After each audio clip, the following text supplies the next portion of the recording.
Welcome to iDream. It's me Anusha Kumal. ఇవాళ మన guest Tathastu life founder and director psychologist Vanaja Ravi గారు. వారితో మాట్లాడదాం. నమస్తే మ్యామ్. నమస్తే మేడం, జనరల్గా ఇప్పుడు సోషల్ మీడియా ఏదైతే ఉందో అక్కడ ఎక్కడ ఓపెన్ చేసినా ఫ్రెండ్స్, కొత్త కొత్త ఫ్రెండ్స్. అంటే ఇంతకు ముందు మనకు తెలిసిన వాళ్ళు, మనతో చదువుకున్న వాళ్ళు ఎవరో వాళ్ళే మనకు ఫ్రెండ్స్, తెలిసిన వాళ్ళే. ఇప్పుడు వాళ్ళ ఊరు పేరు మొహం ఏం తెలీదు. బ్లైండ్ ఫ్రెండ్షిప్స్ ఉన్నాయి. మనకి చాలా యాప్స్ ఉన్నాయి, డేటింగ్స్ కావచ్చు, ఫ్రెండ్షిప్ కావచ్చు, ఇన్స్టా కానీ, ఫేస్బుక్ కానీ. ఇంకా ఆ ఫ్రెండ్ లెవెల్ ఎక్కడి వరకు వెళ్తుందంటే కొన్ని మ్యారేజెస్ వరకు వెళ్తాయి, కొన్ని వేరే రిలేషన్షిప్స్ వరకు వెళ్తాయి, కొన్ని ప్రాబ్లమ్స్కి దారితీస్తున్నాయి. ఇప్పుడు ఆ కొత్త ఫ్రెండ్, ఆన్లైన్ ఫ్రెండ్కి తెలియని ఇంకొక ఫేస్ మనకు ఉంటుంది, మనకు తెలియని ఫేస్. దానివల్ల ఎలాంటి ప్రాబ్లమ్స్ వస్తాయి? అసలు అమ్మాయిలు ఇలాంటి ఫ్రెండ్షిప్స్ చేసే ముందు ఎలాంటి జాగ్రత్తలు తీసుకోవాలి? ఎందుకంటే రీసెంట్గా మనం చాలా చూసాం, ఎక్కడో ఎవరో పరిచయం అయితే వాళ్ళని నమ్మేసి సిటీకి రావడం, వాళ్ళతో ఒక రూమ్కి వెళ్ళడం, వాళ్ళ మీద అఘాయిత్యాలు చేయడం చాలా రోజు మనం చూస్తున్నాం. ఈ ఫ్రెండ్షిప్ కాన్సెప్ట్ని అమ్మాయిలు ఎట్లా తీసుకోవాలి, ఎలాంటి జాగ్రత్తలు తీసుకోవాలి ముందే? ఇది చాలా సెన్సిటివ్ టాపిక్ అమ్మా. యాక్చువల్గా ఓకే, అనడానికి ఫ్రెండ్షిప్ అంటున్నాం, అదే కానీ జరుగుతుంది ఇంకొకటి. అవును, ఓకే. ఫ్రెండ్షిప్ ఏంటి అసలు, వేరే రిలేషన్షిప్కి డిఫరెన్స్ ఏంటనే తెలియట్లేదు. ఇప్పుడు కొంతమంది అమ్మాయిలు చూస్తే బాయ్ ఫ్రెండ్ కానీ అన్న అని పిలుస్తున్నారు. రీసెంట్గా నేను చూసినవి అంటే లిటరల్లీ ఏంటంటే సొసైటీ వేరేలాగా ఒక సేఫ్ గేమ్ ఒక రకంగా. అవును. సో ఇక్కడ ఏంటంటే ఫ్రెండ్షిప్ ద్వారా, ఇప్పుడు మీరు అన్న ఆన్లైన్ ఫ్రెండ్షిప్స్ ఉన్నాయి కదా, ఒకప్పుడు మీరు ఏంటంటే మన క్లాస్మేటో లేకపోతే కొలీగో ఎవరో ఒకరిని ఫ్రెండ్ అనేవాళ్ళు. ఓకే. సో కానీ ఇప్పుడు ఫ్రెండ్షిప్ ఎలా ఉందంటే ఆన్లైన్లో ఇన్స్టాగ్రామ్ ఫ్రెండ్షిప్, ఫేస్బుక్ ఫ్రెండ్షిప్, లేకపోతే ఇంకా స్నాప్చాట్. అవును. ఓకే. దాంట్లో అయితే ఇంకా డైలాగ్ కూడా లేదు, ఓన్లీ ఫొటోస్ చాటింగ్. అవును. ఇప్పుడు ఇవన్నీ అసలు ఇలాంటిది ఒకటి ఉందని కొంతమందికి ఆ ప్రపంచమే తెలియదు. అవునవును. ఓకే. సో ఇక్కడ ఏంటంటే నేను చూసిన కేసెస్ లో అమ్మ జస్ట్ ఇన్స్టాగ్రామ్ లో పరిచయం, ఓకే, ఏజ్ కూడా తెలియదు తెలుసమ్మా. చాలా మంది పిల్లల అమ్మాయిలకి అవతల పర్సన్, మాట్లాడే పర్సన్ ఏజ్ ఎంత కూడా తెలియదు. అవును. కొంతమంది 40+ ఉంటున్నారు, కొంతమంది 25 ఉంటున్నారు, కొంతమంది వాళ్ళకంటే చిన్నోళ్ళు కూడా ఉంటున్నారు. సో కానీ అవతల వాళ్ళు వాళ్ళ రియల్ ఫేస్ చూపించరు. అవును. ఓకే. రియల్గా ఎలా ఉంటారో తెలియదు, ఎక్కడ ఉంటారో తెలియకుండా. ఇప్పుడు నేను చూసిన 2-3 కేసెస్లో అమ్మ, అమ్మాయిని అడిగితే ఏ క్వశ్చన్ అడిగినా నాకు తెలియదు. అబ్బాయి ఎక్కడ ఉంటాడు తెలియదు, ఏం చేస్తుంటారు తెలియదు, పేరెంట్స్ ఎక్కడ ఉంటారు తెలియదు, ఉద్యోగం చేస్తాడా తెలియదు, ఏం చదువుకున్నాడు తెలియదు. మరి ఏం చూసావు? తను చాలా బాగా మాట్లాడతాడు, నేనంటే చాలా ఇష్టం. ఎలా తెలుసు? మాటల్లో తెలుసు, అంతే. తెలుసు అంటారు అంతే. ఓకే. కానీ దానికోసం ఏం చేస్తున్నారు? జస్ట్ అది ఎలా అంటే ఒక 5-6 నెలలు కంటిన్యూ చేస్తారు. Only appreciations. వాళ్ళు చేసేది ఏంటంటే అమ్మాయిల్ని అప్రిషియేట్ చేయడం, పొగుడుతారు బాగా. నీ వాయిస్ బాగుంది, నీ టోన్ బాగుంది. కొంతమంది ఎలా అంటే చాలా ప్రాబ్లమ్స్ లో ఇరుక్కున్న వాళ్ళు ఎలా అంటే ప్రైవేట్ పార్ట్స్ ని ఫొటోస్ పెట్టమని అనడం. వీళ్ళు ఎలా అంటే వాళ్ళు అలా పెట్టకపోతే ఒక ట్రాప్ అన్నమాట ఇది. అతను నన్ను ఇష్టపడడేమో, ఓకే, అన్న ప్రెషర్లోకి వెళ్ళిపోయి చేస్తున్నారు. ఇలా అయిన తర్వాత వాళ్ళు ఏమంటారంటే ఒక రకంగా దీన్ని కండిషనింగ్ అంటారు. మైండ్ ని కండిషన్ చేస్తారు, అలవాటు చేయడం. ఆ కండిషనింగ్ అయిన తర్వాత వాళ్ళని బయటికి రమ్మనడము. కొంతమంది ఇలాగే కదండి, బయటికి వచ్చిన తర్వాత వాడుకొని తర్వాత వెళ్ళిపోవడము, అలా ఇబ్బంది పడుతున్న వాళ్ళు కూడా చాలా ఉన్నారు. చాలా మంది గ్రూప్ ఫ్రెండ్స్ తో కలిపి రేపులు చేయడము, ఒక్క పర్సనే కాదు వేరే పర్సన్స్ అవన్నీ కలిపి అలా చేయడము, నమ్మి బయటికి వెళ్తారు అమ్మాయిలు. ఓకే. సో ఇదేంటంటే చాలా సెన్సిటివ్ టాపిక్ అమ్మా. అందులో ఇంకొకటి ఏంటంటే అసలు అలాంటి రిలేషన్షిప్ లో ఉన్నారని కానీ తన ఫ్యామిలీకి కూడా అవగాహన ఉండదు, తెలియదు. ఆన్లైన్ కదండి, ఇప్పుడు బయట ఫిజికల్ గా కనపడితే ఎవరో చూస్తారు, చెప్తారు, లేకపోతే అవగాహన ఉంటది. కానీ ఆన్లైన్ లో ఏదో వర్క్ చేస్తున్నామా, చదువుకుంటున్నామా, జాబ్ చేస్తున్నాం అన్నట్టుగా చాటింగ్ లో ఉన్నందువల్ల ఎవరికి అవగాహన ఉండదు. సో ఇంకొకటి ఏంటంటే ఇలా ఉండడం వల్ల అమ్మాయిలు ఏంటంటే ఇంట్లో ఫ్యామిలీ కూడా దూరం అవుతున్నారు. పేరెంట్స్ ఒకవేళ యంగ్ అమ్మాయిలు అనుకోండి, పేరెంట్స్ ఇలా మాట్లాడితే అలా చిరాకు, రూమ్ నుంచి బయటికి రారు, అక్కడే కూర్చుంటారు, కంటిన్యూస్ గా స్క్రీన్ చూస్తుంటారు. ఎప్పుడు అంటే ఒక mobile sound, chat message sound రాగానే ఏమంటే ఓపెన్ చేసి చూసుకోవాలి వాళ్ళు. అంటే వాళ్ళు అడిక్ట్ అయి ఉన్నారు కదా ఆల్రెడీ. సో మనమైతే ఏం చేస్తాము, ఎప్పుడో అవసరం ఉన్నప్పుడు ఇంపార్టెంట్ పర్సన్ ఏదైనా పెడతారు, వర్క్ ఉందంటే ఓపెన్ చేసి చూస్తాం. వాళ్ళని చూడగానే మీకు అర్థమైపోతుంటది. సో వాళ్ళు చిన్న చిన్న మెసేజెస్ కోసం ఊరికే ఫోన్ ఉండడం, ఫోన్ ఎవరికి ఇవ్వరు, లాకులు పెట్టుకుంటారు. అంటే ఏ కంటెంట్ చూస్తున్నారో కూడా వాళ్ళకి తెలియదు. ఓకే. సో కాబట్టి ఏంటంటే అమ్మాయిలు ఏంటంటే అబ్బాయిలు ఎక్కువగా, ఇప్పుడు అబ్బాయిల్లో మంచి వాళ్ళు కూడా ఉన్నారు, ఇక్కడ ఎవరిని జనరలైజ్ చేయట్లేదు. అమ్మాయిలు మంచోళ్ళు అబ్బాయిలు చెడ్డోళ్ళు అన్నది కూడా కాదు, అమ్మాయిలలో ఉన్నారు అబ్బాయిలలో ఉన్నారు. ఓకే, సో మెయిన్ ఏంటంటే వీళ్ళకి లైఫ్ని ఎలా లీడ్ చేయాలో ఒక అవగాహన లేకపోవడం. అంటే లైఫ్లో వేరే ప్రయారిటీస్ లేవు, వేరే ఒక టార్గెట్ లేదు, ఒక గోల్ లేదు, లైఫ్లో ఇంకేం సాధించవచ్చు వాళ్ళ పట్ల వాళ్ళకి అవగాహన లేదు. లేకుండా ఈ యంగ్ వయసు అనేది ఏంటంటే అమ్మా, టీనేజ్ అంటారు కదా, టీనేజ్ అనేది హయ్యెస్ట్ ప్రొడక్టివిటీ లెర్నింగ్ ఏజ్ యాక్చువల్గా. సో ఆ లెర్నింగ్ ఏజ్ని కాస్త వీళ్ళు డీవియేషన్స్లో ఉన్నారు. ఓకే, డీవియేషన్స్ రిలేషన్షిప్లో ఏది వాళ్ళకి కనీసం ఏమంటారు ఆ డిఫరెన్స్ తెలుసుకునే దాంట్లో కూడా లేరు. ఇప్పుడు నా డౌట్ కూడా అదే. ఇప్పుడు ఒక టీనేజ్ అమ్మాయి ఉంది, తన లైఫ్ తనకి లీడ్ చేయాలి, ఏవో ఆశలు అవి ఉంటాయి, నేను చేస్తుంది కరెక్ట్ అన్న ఓవర్ కాన్ఫిడెన్స్ కూడా వాళ్ళలో ఉంటుంది. సో నువ్వు చేస్తుంది రైటా రాంగా, దానివల్ల నీకు నష్టమా లాభమా అని ఆలోచించాలి ఒక అమ్మాయి. నేను ఇప్పుడు మాట్లాడుతున్న వ్యక్తితో ఎలాంటి నాకు ప్రాబ్లమ్స్ వస్తాయి అని ఒక క్వశ్చన్ అడిగితే ఏం చెప్తారు మీరు? అమ్మాయి ఫ్యూచర్ ఎలా మారొచ్చు? ఇక్కడ ఏంటంటే అమ్మా, జనరలైజ్ గా కాకుండా ఒక అమ్మాయి తన లైఫ్ లో మంచిగా లైఫ్ లో గడపాలని ఉంది, తనకు ఒక డ్రీమ్స్ ఉన్నాయి, అన్నీ ఉన్నాయి, కానీ సడన్ గా ఒక ట్రాప్ లోకి వెళ్ళింది. ఓకే, సడన్ గా ఒక ట్రాప్ లోకి వెళ్ళినప్పుడు తనకు అది కరెక్ట్ అనుకునే వెళ్తారు, అంటే ఎదురుగా పర్సన్ ట్రస్ట్ చేసి వెళ్తున్నారు. నేను చూసిన కేసెస్ లో ఏం జరుగుతుందంటే, ఎవరికైతే అంటే లవ్ అండ్ ఎఫెక్షన్ దక్కలేదో, ఓకే, బాగా తెలివైన వాళ్ళు, ఇప్పుడు మీరు గమనిస్తే చాలా కేసెస్ లో చాలా తెలివైన అమ్మాయి చాలా ఫులిష్ పని చేసింది అని అంటారు. అవునవును, చాలా సందర్భాలు జరుగుతుంది. ఓకే, సో ఎక్కడ జరుగుతున్నాయన్న కేస్ స్టడీస్ లో నేను కూడా గమనిస్తే, ఎవరికైతే లవ్ అండ్ ఎఫెక్షన్ చిన్నప్పటి నుంచి దక్కట్లేదో, అంటే ప్రేమ, లవ్ నీడ్స్ అంటారు, ఎఫెక్షనేట్ నీడ్స్ అంటారు, సైకలాజికల్ నీడ్స్ అంటారు. సో ఇంట్లో పేరెంట్స్ అన్నీ ఇస్తున్నారు, అన్ని వసతులు ఇస్తున్నారు, లేకపోతే మంచి పేమెంట్ చేసి స్కూల్ కాలేజ్లో మంచి ఎడ్యుకేషన్ ఇస్తారు, అన్నీ ఇస్తారు, కానీ లవ్ అండ్ ఎఫెక్షన్ కూడా ఇస్తున్నామా అన్నది చాలా ఇంపార్టెంట్. ఎప్పుడైతే దాని మీద ఫోకస్ చేయలేదో, ఏజ్ పెరుగుతుంది కదా, ఇప్పుడు మనకి 13 నుంచి మనకి ఏమవుతుంది, ఆపోజిట్ జెండర్ పట్ల అట్రాక్షన్ అనేది ఉంటుంది సహజంగా, it's a part of growth. Okay okay, కానీ దాని పట్ల ఎడ్యుకేషన్ లేదు. ఓకే, ఎవరికైతే ఎమోషనల్ గా కనెక్ట్ అవ్వడం ఇంట్లో లేదో, ఫ్యామిలీ మెంబర్స్ నుంచి లేదో, వాళ్ళు వేరే దగ్గర కనెక్ట్ అవుతున్నారు. ఆ కనెక్ట్ అయ్యే ప్రాసెస్ లో వాళ్ళకి చదువు ఇవన్నీ కూడా చూసుకోరు. ఓకే, వాళ్ళతో ప్రేమగా ఉన్నారా, వాళ్ళకి ఇంపార్టెన్స్ ఇచ్చారా, జస్ట్ వాళ్ళతో ఐ కాంటాక్ట్ మెయింటైన్ చేస్తున్నారు. కొంతమంది బాయ్స్ అంటే ఆన్లైన్ రిలేషన్షిప్ లో టచ్ ఉండదు, కానీ బయటికి వెళ్ళి కలిసే దాంట్లో ఒక చిన్న టచ్ వాళ్ళ అమ్మాయిల్ని ఇష్టపడేలాగా చేస్తుంది. ఓకే ఓకే, సో ఆన్లైన్ ఏంటి సింబల్స్, గెస్చర్స్ ఇవి కూడా ఎక్కువగా నేను చూసాను. వాళ్ళని అడిగినప్పుడు జస్ట్ వాళ్ళకి నాన్ వెర్బల్ కమ్యూనికేషన్, ఒక అమ్మాయిని అడిగితే జస్ట్ చాట్ కూడా ఏం లేదు, అమ్మాయి చూపించింది, అంత నాన్ వెర్బల్ కమ్యూనికేషనే. దాంట్లో అంత ఇష్టపడేది, అంటే తను మీనింగ్ చేసుకుంది అనమాట. అలాగా అంటే తను నన్ను ఇష్టపడ్డాడు కాబట్టి ఈ సింబల్స్ పంపించాడు, నేనంటే చాలా ఇష్టము, అంటే ఎంత పూర్ ఎమోషనల్ లవ్ నీడ్స్ తనకి ఫుల్ఫిల్ అవ్వలేదో చూడండి ఇక్కడ. కాబట్టి ఏంటంటే తల్లిదండ్రులు కూడా మన పిల్లల్ని పొగడాలి.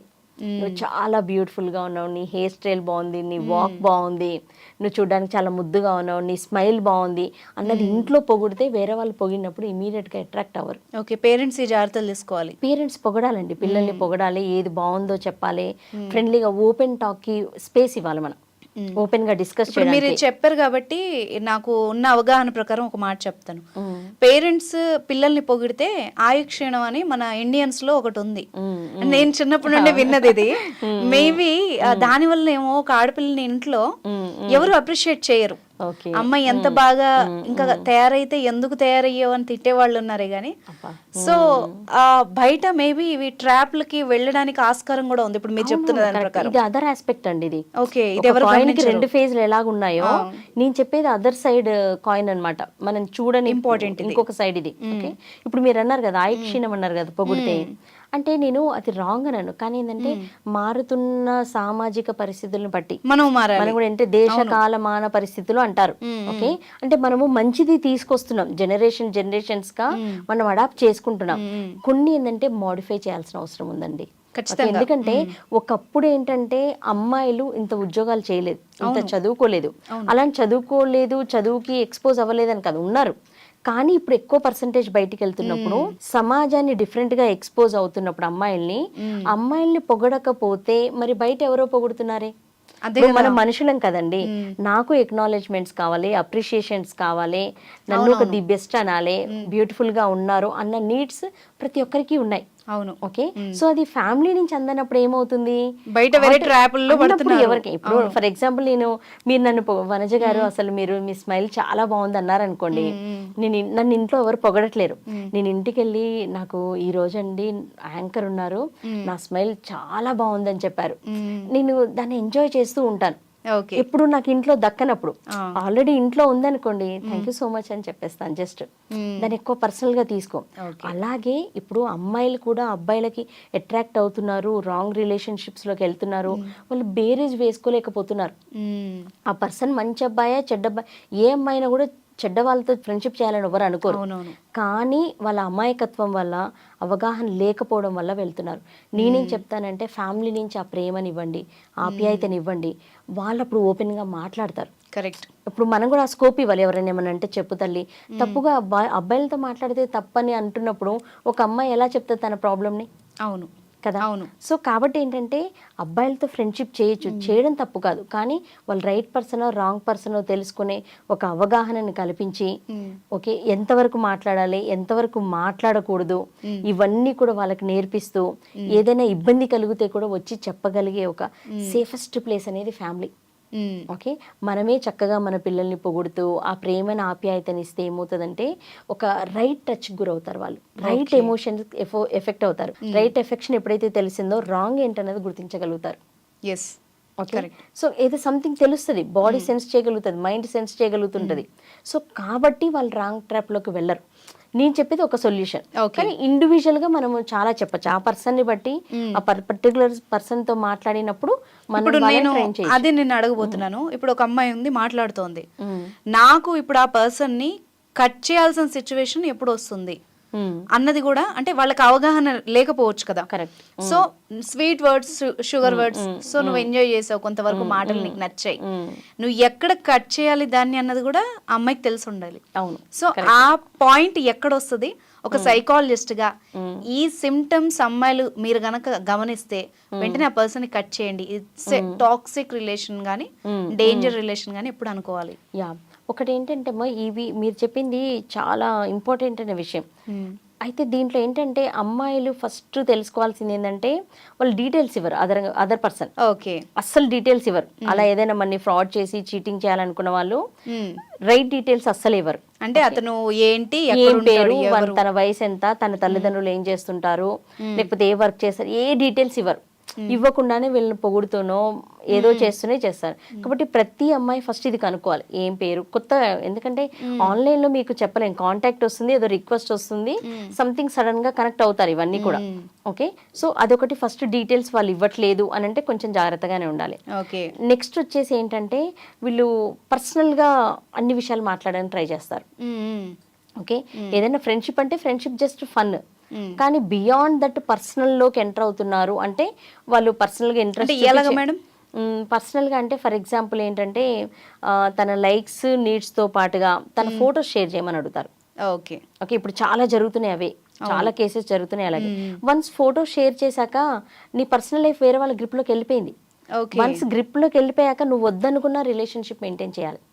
వాళ్ళు ఏం చేస్తారు, బెదిరిస్తుంటారు, నువ్వు నాతో మాట్లాడకపోతే నీ ఫొటోస్ నేను ఫేస్బుక్ లో పెట్టేస్తాను, ఓపెన్ గా పెడతాను, మన ఇద్దరే కలిపిన పెడతాను. ఇప్పుడు టెక్నాలజీ పెరిగిపోయింది కదండి, ఆర్టిఫిషియల్ ఇంటెలిజెన్స్ తోటి పక్క పక్కన ఉన్నట్టు పెట్టచ్చు, మీరు ఏదైనా చేయొచ్చు. సో ఆడపిల్లలు ఆల్రెడీ భయంలోకి వెళ్ళిపోతారు. సో కాబట్టి ఫస్ట్ ఏంటిది, మీ ఫొటోస్ షేర్ చేయమంటున్నారు, నో, ఫొటోస్ ఎట్టి పరిస్థితుల్లో ఏ ఫొటోస్ కూడా షేర్ చేయొద్దు. వీడియో కాల్స్ కి వెళ్ళకపోవడం బెటర్. ఓకే, అండ్ ఫ్రెండ్షిప్ అనేది అసలు నీకు ఆన్లైన్ ఫ్రెండ్షిప్ ఎందుకు? బేసిక్ గా చూస్తే డీటెయిల్స్ ఇవ్వండి, అసలు రాంగ్ ట్రాప్ లోకి వెళ్ళే ఫ్రెండ్షిప్ ఎందుకు? నేను గమనించిన కేసెస్ అమ్మ, ఎవరైతే ఫ్యామిలీతో అటాచ్ అయ్యి లేరో వాళ్ళు ఇలాంటి ఆన్లైన్ రిలేషన్షిప్స్ లో ఉంటున్నారు. చాలా కేసెస్ లో చూసాను, ఒకటే కాదు. ఎవరైతే ఫ్యామిలీ మెంబర్స్ తో అసోసియేట్ అయ్యి లేరో వాళ్ళు ఆన్లైన్ లో ఉంటారు, టైం స్పెండ్ చేస్తున్నారు. ఎందుకంటే మనుషులతోటి అసోసియేట్ అయ్యి లేరు, థింగ్స్ తోటి అసోసియేట్ అయి ఉన్నారు. అవతల పర్సన్ ఎవరు మాట్లాడుతున్నారో లేదు, గేమ్స్ అయి ఉండొచ్చు, లేదా ఆన్లైన్ రిలేషన్షిప్స్ అయి ఉండొచ్చు, రకరకాలవి కూడా ఆన్లైన్లోనే జరుగుతున్నాయి. ఓకే, సో ఇప్పుడు అమ్మాయి ఎప్పుడైనా కూడా, ఇప్పుడు మనం మాట్లాడేది ఒక అమ్మాయి మంచి అమ్మాయి అయింది, తన గోల్స్ నుండి రాంగ్ ట్రాప్లోకి వెళ్లకుండా ఉండే వాళ్ళ గురించే మాట్లాడుతున్నాం. ఓకే, కొంతమంది వాళ్ళకి విల్లింగ్నెస్తో చేసే వాళ్ళ గురించి మనం చెప్పలేం, కానీ ఎవరైతే వాళ్ళు తెలియకుండా దాంట్లోకి వెళ్తారో దాన్ని ప్రివెంట్ చేయొచ్చు. ఓకే, ప్రివెంట్ చేసే ప్రాసెస్లో అలాంటిది ఉంటే ఓపెన్గా మాట్లాడడం. ఫస్ట్ ఫలానా వ్యక్తి నన్ను రమ్మంటున్నారు, బయటికి రమ్మంటున్నారు, కలవమంటున్నారు, ఫోటో షేర్ చేయమంటున్నారు, మీకు అవగాహన లేకపోతే చెప్పాలి, డిస్కస్ చేయాలి, ఫ్రెండ్స్తో మాట్లాడాలి. అంటే ఎవరైనా ట్రస్టెడ్ అడల్ట్ తోటే మాట్లాడాలండి. ఇలాంటి విషయాలు ఏంటంటే ఎవరిని పడితే వాళ్ళని ట్రస్ట్ చేసి చెప్పడానికి ఉండదు. ట్రస్టెడ్ అడల్ట్ని చూసి చెప్పడము, ఒక ట్రస్ట్ ఉన్న ఒక ఫ్రెండ్తో షేర్ చేయడము, ఇలాంటివి చెప్పడం. కానీ మెజారిటీ కేసెస్ అలా కాకుండా నాకు తెలుసు అన్న దాంట్లోనే ముందుకెళ్తున్నాను. అదే ఎదురుంగ పర్సన్కి అడ్వాంటేజ్. అడ్వాంటేజ్తో పాటు ఏంటంటే వీళ్ళ పర్సనల్ సీక్రెట్స్ తెలుసుకొని బ్లాక్మెయిల్ చేస్తారు. ఇప్పుడు నాకు తెలిసిన ఆన్లైన్ రిలేషన్షిప్స్లో ఎక్కువగా చాలా అంటే మ్యారీడ్ అయిన మెన్ ఉమెన్ కూడా ఉన్నారు. ఓకే, వాళ్ళని ఎందుకు ట్రాప్లోకి తీసుకుంటారంటే వాళ్ళని బెదిరించి తర్వాత డబ్బులు లాగుతున్నారు. ఇప్పుడు నాతో రిలేషన్షిప్లో ఉన్నావు, నువ్వు ఇలా మాట్లాడిన టాక్ అంతా నేను రికార్డ్ చేశాను, నీతో మాట్లాడింది రికార్డ్ చేశాను, అండ్ విజువల్స్ ఫొటోస్ ఏవైతే ఉన్నాయో అవన్నీ నా దగ్గర ప్రూఫ్స్ ఉన్నాయి, నువ్వు ఒకవేళ నాకు ఇంత డబ్బు ఇవ్వకపోతే నేను బయట పెట్టేస్తాను. ఓకే, సో పరువు గల వాళ్ళు ఏం చేస్తున్నారు, ఇలా డబ్బు ఇలాంటి ట్రాప్లో కూడా వెళ్తున్నారు. అన్నిసార్లు అమ్మాయిలను మోసం చేయడమే కాదు, ఒక్కొక్కసారి డబ్బులు, ఒక్కొక్కసారి పేరెంట్స్ని, ఫ్యామిలీ మెంబర్స్ని చంపేస్తాన్న బెదిరింపులు, కొంతమంది అమ్మాయికులు బయటికి వెళ్తే వాళ్ళని రేప్ చేయడం, ఇలాంటివి కూడా జరుగుతున్నాయి. కాబట్టి అసలు ఇంత జరుగుతుందన్న విషయం ప్రతి అమ్మాయికి తెలియాలి. ఇప్పుడు ప్రతి అమ్మాయి ఏంటంటే తనకే ఫస్ట్ ఎక్స్పీరియన్స్ అని అనుకోవడం కరెక్ట్ కాదు కదా. సో కాబట్టి ఇది ఓరియంటేషన్స్ ఇవ్వాలి, ప్రతి తల్లిదండ్రులు ఓపెన్గా మాట్లాడాలి. మాట్లాడినప్పుడు ఏమవుతుంది, వాళ్ళకి ఇలాంటివి ఉన్నాయి, ఓకే ఈ పర్సన్ అలాంటి వాడా కాదా అని చెక్ చేసుకునే ఒక స్కోప్ ఉంటుంది. లేదా బ్లైండ్గా వెళ్ళిపోతారు. ఇప్పుడు లవ్ అనేది బ్లైండ్ అని చాలా మంది అంటుంటారు కదా. సో బ్లైండ్ అని అంటే ఎమోషనల్గా ఎంత నీడ్ ఉంటే బ్లైండ్ అయిపోతారు. అవును, నా క్వశ్చన్ ఏంటంటే ఎమోషన్స్కి నువ్వు అంటే ఒక ప్రేమకి ఆప్యాయతకి నువ్వు ఎక్స్పోజ్ అవ్వలే కాబట్టి నీకు అంత నీడ్ ఉంది. సో కాబట్టి ఏంటంటే ఫ్యామిలీ మెంబర్స్ కానీ సిబ్లింగ్స్ కూడా, ఓకే సిబ్లింగ్స్తో పాటుగా కజిన్స్, వీళ్ళందరూ కూడా మన రిలేటివ్స్, మనం కూడా ఒక టీమ్ లాగా ఉండాలి. సేమ్ ఏజ్ గ్రూప్ ఇలాంటివి ఉన్నప్పుడు ఒక కజిన్ ఇంకో కజిన్తో షేర్ చేసుకోగలి, ఒక బ్రదర్ ఒక సిస్టర్తో మాట్లాడగలిగే ఒక స్పేస్ని మనం క్రియేట్ చేయాలి. అప్పుడు ఇవన్నీ కూడా కొంచెం మనము ప్రివెంట్ చేసే అవకాశాలు ఉంటాయి. సో కాబట్టి నా ఉద్దేశంలో గర్ల్స్ ఎప్పుడైనా కూడా ఇలాంటివి సొసైటీలో జరుగుతున్నాయి అంటే మీరు చూసిన ఒక యాంగిలే కాదు, దెర్ ఆర్ మెనీ యాంగిల్స్ ఉన్నాయి, రిస్క్ కూడా ఉంది. ఓకే, ఎటువైపు నుంచి ఏ రిస్క్ వస్తుందని మనం చెప్పలేం. కాబట్టి అలాంటి భయపడమని చెప్పట్లేదు, నేను అవేర్నెస్తో జీవితం గడపమంటున్నాను, అవగాహనతో జీవితం గడపాలి అంటున్నాను. ఒక 18-19 years వచ్చాయంటమ్మా, సైకలాజికల్గా ఫిజికల్గా గ్రోత్ ఉంది కదా. సో కాబట్టి కొన్ని స్కిల్స్ కూడా నేర్చుకోవాలి, పీపుల్ మేనేజ్మెంట్ తెలియాలి, పర్సనాలిటీస్ని అర్థం చేసుకొని లైఫ్ని లీడ్ చేస్తే ఏమవుతుందంటే ఇవన్నిటి నుంచి కూడా మనం ప్రివెంటివ్గా లైఫ్ గడపచ్చు. Right, thank you very much ma'am, చాలా వాల్యుబుల్ ఇన్ఫర్మేషన్ అది. Most welcome.